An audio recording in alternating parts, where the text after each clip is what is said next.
This battle system is like hitting all the right notes for me right now. Got him. Take that. Steve You obtained a classic cabbage. Hello, my friends, and welcome back to PlayStation Underground. On today's show, we are playing Ni no Kuni 2 Revenant Kingdom, coming to PS4 on March 23rd. Justin and I are joined by Steven from Bandai Namco. Hello, sir. Hey, how's it going? It's good to have you on the program again. Welcome back. We're going to see a little bit of story from Ni no Kuni 2. We're in Gold Paw. Tell me a little bit about this town and where it is set in the storyline. So we're about a good 3-4 hours into the game. Evan has just recently, so I guess a little bit of backstory. Evan is a former king of Ding Dong Dell, and he was recently ousted by Mausinger, who was his former chancellor. So in going through the story, he discovers that he needs to create a kingdom for his own. So he's been missioning around, gathering more party members, working with Roland and Tani and Batu. And he's come to Gold Paw to be able to meet with the king of Gold Paw, whose name is Pugnacious. Okay. So, first question: aren't we a little young to be gambling? A little Are there young, any but rules about in Gold Paw? it seems that in Gold Paw you are free to gamble as long as you do not have a outstanding debt. So, okay. you know, it's an equal opportunity where anyone can come to this town. The whole town. So let's just make sure we win, and Exactly. everything will be okay. Yep. So Who's the evil chancellor that overthrew Evan? his name is Otto Mausinger. Is Mausinger a mouse? Yes, he is. Yes, I knew it. It was I high called time it. for the mice to finally take over in a town that's supposed to be cats and mice living in harmony. It turns out that there's some underlying tension, Okay. and the mice decided to kick out the cats. I feel like there could have been a more peaceful revolution, but very well. So Evan is gambling. Oh, also is Pugnacious? Is he a dog? Yes, he is. All right. I'm just glad that I'm really reading this well. Very well. Oh, all right. Betting, making some bets. So the whole reason why Evan is in Gold Paw to begin with is that he had just recently come from the forest of Niall, and he needs to find lumber to be able to build his kingdom. And Niall says, oh, you know, well, I lost my forest to Pugnacious in a gambling bet. So he decides, okay, well, let me get it back for you. And if I get it back for you, then you can give me, you know, all the lumber that I need. So they're jumping in here. He's trying to throw out some bets and decide, like, you know, I need to talk to Pugnacious. This game of 3 dice seems easy enough, but there's definitely something nefarious that's going on. Something fishy, perhaps? So yeah, we're not winning yet. No, we're not. Oh, okay. Wait. Can I tell him about Roland now, Steve? Oh, yeah, Do I yeah, have your for sure. permission? Oh. Justin, Roland, the taller adult character yeah. with the blue ponytail. Uh huh. Guess who Roland is in our real world? Oh God. I don't know. Who's? Former president of the United States is one of your characters in your party. What? Yes. So like he goes from the former elected office to entering this fantasy world and serving in your party, which is just the best. That's a really useful experience to have when you're building a kingdom, I think. I think so. Also, yeah. So, actually, I didn't even think about that. That is very true. Excellent point, Justin. That was one of the he things looks, that he really looks younger now, but he's like in his 50s. Anyway, go ahead, Steve. his thought was, like, when he came to this world and he sees, like, all the trouble that Evan's going through, but sees a lot of himself in Evan. So he decides, like, you know what, I'm going to groom him to be a ruler, because I've had experience in doing so in my own world. He actually had to explain it to Evan in that, like, well, I'm a king from where I come from, and he's like, oh, that's so amazing. He's like, well, kind of. It's more of a president, but, you know, same idea. Hey, I'm starting to think this is rigged. Shady dogs. So cute. Don't give up. Yep. I'll do this. Just wants to keep betting. I have the same problem, you know. It's I'm like, doing so well. I'm just like, let it ride. See, now he's trying to saddle me down with an exponential debt.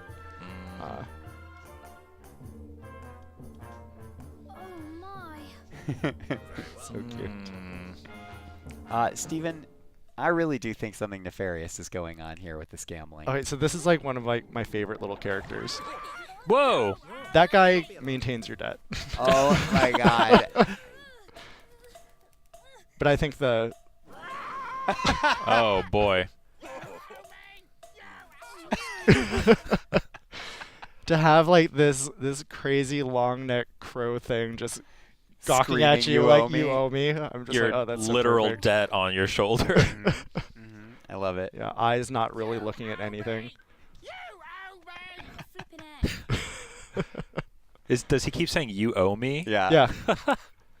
So that's the function in Gold Paw. Anyone who has a debt, there's a friendly little familiar that Friendly, will yeah. remind you kindly, Gentle that, you have reminders. that debt that's looming over your head. Their existence is purely pain to provide debt So services. So Ni no Kuni 2, is this how direct of a sequel is this to Ni no Kuni 1? Is it a completely new story in the same universe, or are we going to see what happened to Oliver and all that, or? It's a similar universe. Think of both Ni no Kuni Wrath of the White Witch and Revenant Kingdom as like a sandbox for level 5. So they've taken certain elements that are consistent across both games, whether it's some of the enemies that you might incur, some of the world locations, but there isn't necessarily a direct continuity between Not like a single narrative both of thread the going through. stories. Yeah. But anyone who's played the first Ni no Kuni will be able to find a lot of Easter eggs, little nods to the first game. So I think it's fun for anyone who's played the first one that you can jump in and you can discover all these little bits. But then for someone who doesn't know Ni no Kuni Wrath of the White Witch, you can play this and not feel like you've missed out on any of that context, Awesome. which Yeah. can be sometimes a barrier for people. And now that we're kind of seeing things in motion here, I gotta say, what an upgrade this is from the first Ni no Kuni. Running on PS4 now, just the frame rate looks a lot better, the visuals look a lot crisper. I'm really impressed. And I mean, Ni no Kuni was known for its gorgeous art style and visuals, the original one, right? So this is just even more in that direction. Yep. You really get to see the art style sing. And like from every angle, this game is just so gorgeous. Like to run around, and like the game really encourages you to go around and discover different locations and really explore, which I think is really great. So now we're gonna go investigate what the shady happenings I with think these. this is a casino. Yes. Okay. The giant dice Yeah. gave it away. Yeah. Evan's gonna be turned away not because he is a child, but because he has his little debt bird. Ugh. Dead bird. I feel like you could grab that thing and use it as a weapon. I mean, It looks Just like kinda swing it It has that around. neck like Yeah. one of those like comical like cartoon birds that you see like someone like strangling, just being like, ah, you stupid bird. But it's just gonna scream, "You owe me," back at you. Might be too annoying to use as a weapon. now it's going to be the ultimate weapon that you get at the end of the game. And I think even though once we're going into this section, I'm gonna be jumping to all of the key people that we need to talk to. But basically, when you go into any of these cities, all the characters you can go up and talk to, and they're all going to give you different context to the story.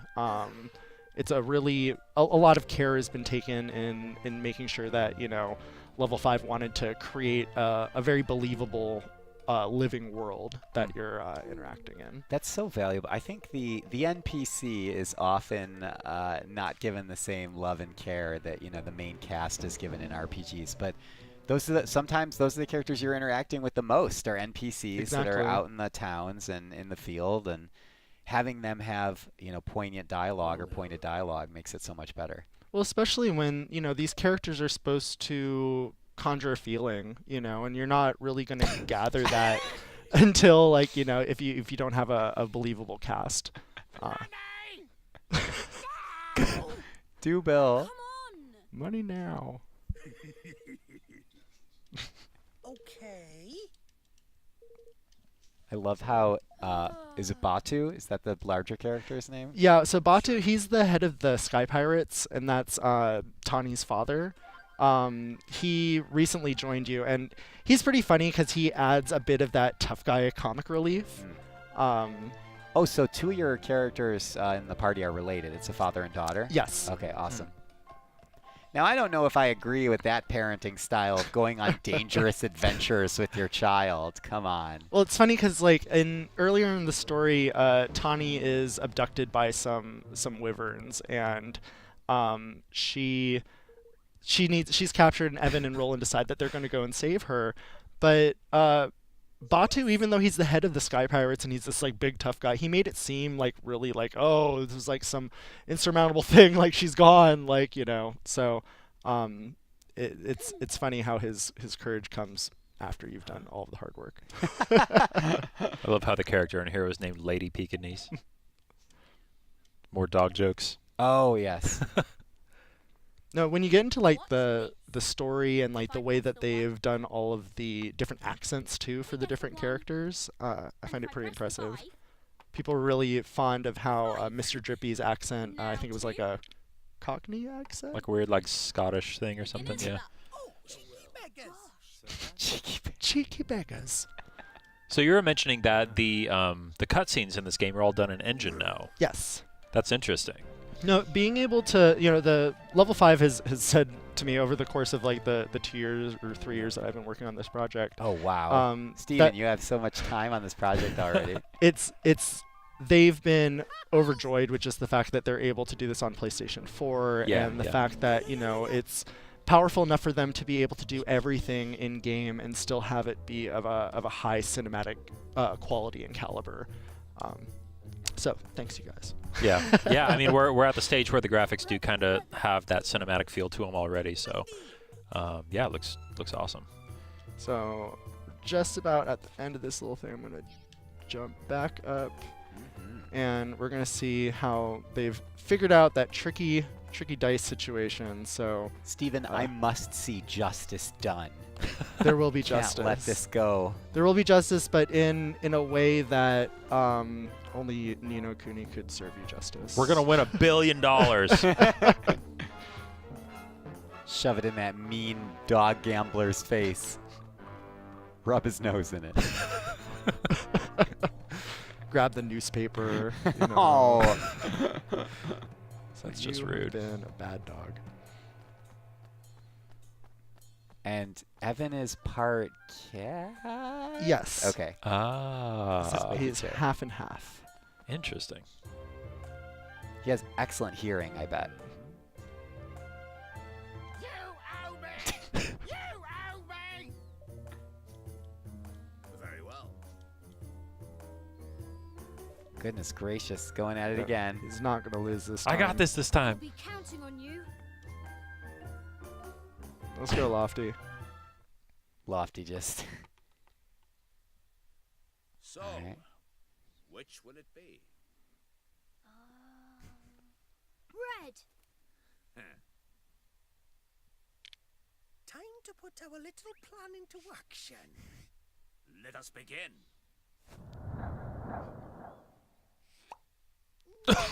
What? Oh my god. Wow.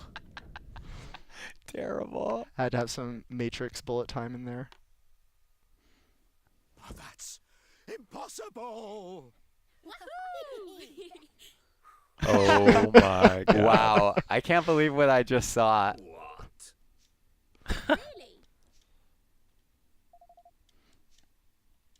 Really? Just a little booger bullet. Hmm? Yeah, save everyone. Can we equip that as a weapon in the Really? battle? That'd be great. I'm still trying to process that was a cutscene from a video game that is coming to PS4. That is just oh my god, this guy is the best. Who, Mandarin or Pugnacious? If that's Pugnacious, I'm all about Pugnacious. That is definitely Pugnacious. Yeah. Got the 1,000-year-old face right there. Love it. Goodness. It's funny because there's definitely some sneaky things that are going on in Goldpaw, but background-wise for Pugnacious, he actually comes from a very poor family. and They're gone. his Good. intentions were all, I guess, good-hearted to begin with, and somehow he's kind of fallen off the tracks a little bit, and greed has seemed to have superseded any sort of other judgment. Yeah, he went to jail. Yep. Heck yeah, man. So Justice was done. I called it again. Oh, look at that world map. drop into this. Let's drop into the Calm Lands really quick. It's a good looking world map, gotta say. It's Oh, I nice love as- the loading icon. As you go through the game, you find different trapdoors. And Oh my you god. Can go Oh my and, god. It helps you like get to Yes. different areas. So this is the overworld. So as you can see, the characters, they take on a more cute, Oh. chibi Forms, chibi yeah. look to them. My gosh. That is adorable. And so when you're in the overworld, all the battles are instance battles, like you see here. But when you're in a dungeon, they're actually seamless battles that go from one area to another.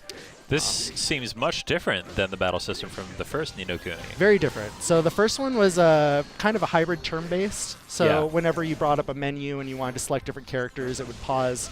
It does still do that if you're bringing up your menu for using items. So Yeah. you don't have that stress of feeling like, oh, I need to use my items in real time. Yeah, thanks a lot. Oh, guys. I need to hold on. We do need to talk about the Higgledies at The some point. Higgledies! Oh, is that them? Higgledies. So the Higgledies are little sprite characters that are natural phenomena in this world. So they're all phenomena from different types of elements. So Right. there's fire, light, darkness, water, and you can catch them and collect them and equip them in battle, and they give you different attacks and different benefits. So they take a bit of the place Yes, of go Higgledies. the go. familiars from the first game. Like, see how there's this circle of influence here. Oh, yeah. I think that's Whifflaff. And Whifflaff, his move is to Ah. create like a field that will help me build up health for any Oh, players cool. that are within that circle. And you can discover new Higgledies throughout the game. There's these little, they're kind of like shrines, and the shrines are asking you for different items that you pick up throughout the game. And if you give them the right items, then a specific Higgledy will pop up. And they're all unique. They have their own names. They have their own little accessories. Wow. But I think the most important thing is that they have 4 different moves. There's 2 benefits that are passive, and then they have 1 active move that comes up when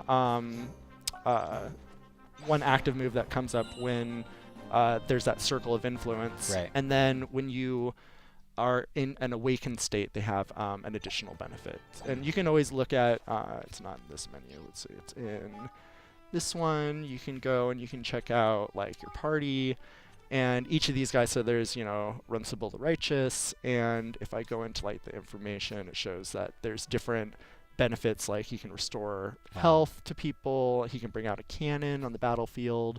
But each one has a certain cost assigned to it, which goes into that meter at the top right. I see. Exactly. Ah, I see. I have so many questions because I love RPG battle systems. They're the best. One of which is it seems like you can control all the characters in your party, right? You can switch between them. You can switch on the fly, and you can only have 3 characters dispatched. So Got it. right now I have Roland in the back ranks. Can you bring Roland in during battle, or is that all done out of battle to decide your dispatch? It's all out of battle. Got it. I love that kind of like dashing spell slinging you were doing a second ago. That's really cool. Oh my god, there's the cannon. Higgledy cannon. So is he primarily a magic user? He has a magic wand.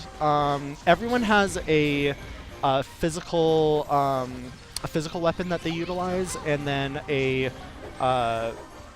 portable. So Tani and Batu both have arrows that Oh, they cool. use, and Roland has. Whoa. Careful, away, Steven, run careful. Get that.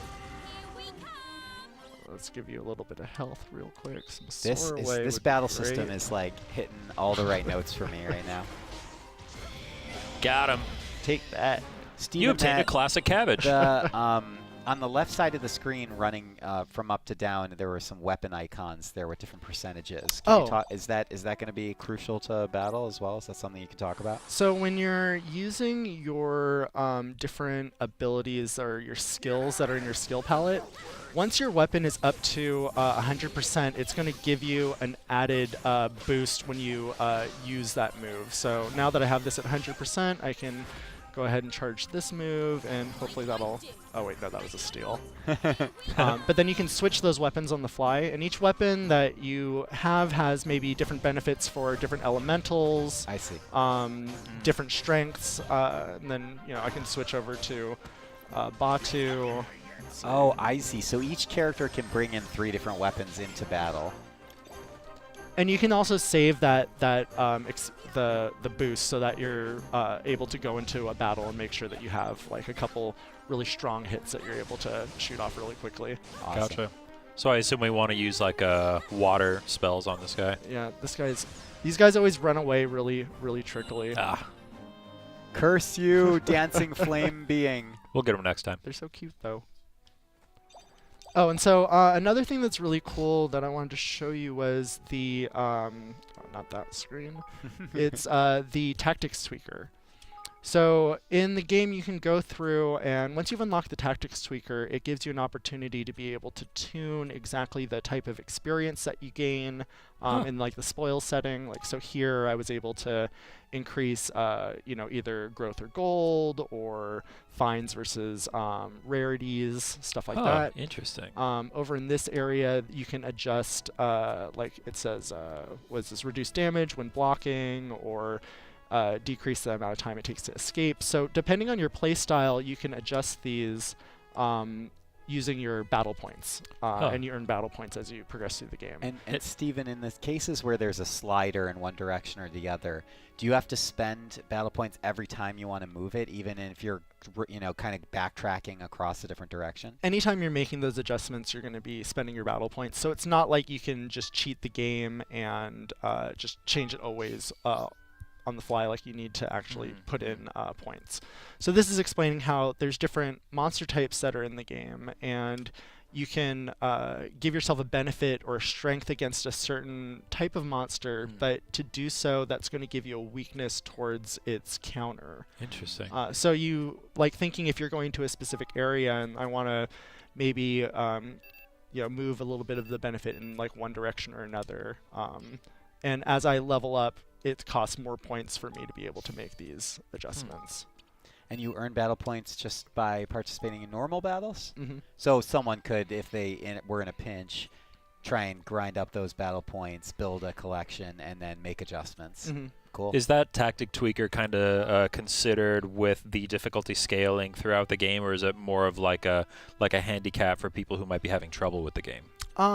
It can kind of be a little bit for both, because I've found that in certain areas, like even though I've run through and I've beefed up the characters pretty good for right now, there is times where if I'm not well suited against a certain type of element, that it actually will make me expire. So it's definitely not an easy path throughout the whole game.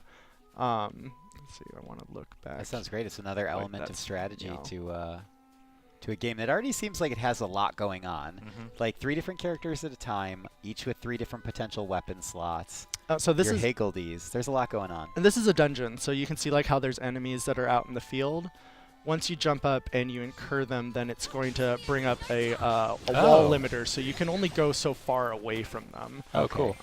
Can more enemies join this battle if they wandered into, or are they locked out? It's a limited amount. And then like Okay. see how I have like this dizziness? It's actually reversed all of my controls, so let me Well, you were doing great, switch to Tommy here. I love the seamless transition into battle. There's no loading screen or anything. Yeah, this looks fantastic. Steven, any parting thoughts or advice for the PlayStation Underground community? I would say, if you are a fan of Ni no Kuni 1, think of all the different pieces that you loved about that game, even if at first glance it seems like Ni no Kuni 2 doesn't have that, you just have to trust that it's been re-envisioned in a different way, and the team has just gone lengths to make sure that anything that they thought was maybe unrefined in the first game, that they really focused on that a lot in this one. So the progression through the story and pacing, the flexibility of the new gameplay action system, and just being able to continue a story-focused experience that is ageless and timeless. Stephen, I really appreciate you being on the program today. Thank you so for much. having me. Justin, thank you for joining me Thank as you. always. I'm excited for this. Ladies and gentlemen, join the club because I am too. Ni no Kuni 2 is coming to PS4 on March 23rd. This has been PlayStation Underground. We will see you next time.